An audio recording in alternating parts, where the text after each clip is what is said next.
Daniel the prophet and his 3 closest friends were royalty of the king's seed, abducted from their parental homes, carried as prisoners of war into Babylon, given Babylonian names, made to eat Babylonian food, and required to learn the language, literature, philosophy, customs, science, and religion of the Babylonians. In his strategy to reprogram these Hebrew princes, King Nebuchadnezzar did not force them to surrender their faith in God in favor of the bewitching worship of the Babylonians, but he hoped to bring this about gradually, like the legendary boiling frog syndrome. So what's that? The essence of the boiling frog syndrome is that if you plunge a frog into boiling water, it'll immediately hop out.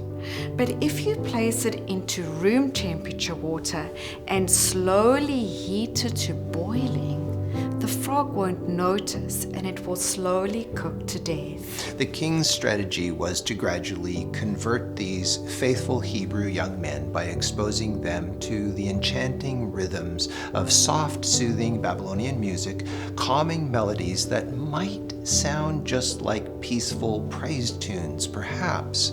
But if they listened closely to the lyrics, they would notice the effects of the mantra-like refrain on the worshipers. They would also see that instead of singing praises to the Lord, they would be honoring the occult deities of the underworld, Nabu and Marduk and Ishtar, but sounding just like the worship of the Lord, somewhat.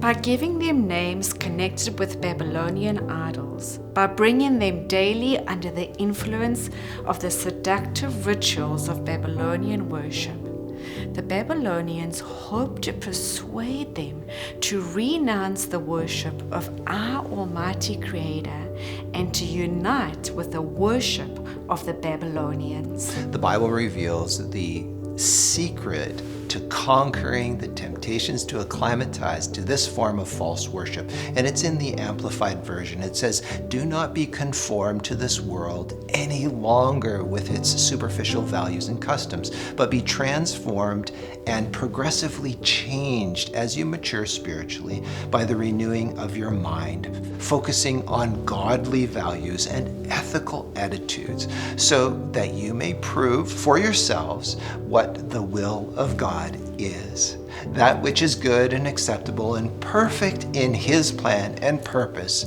for you."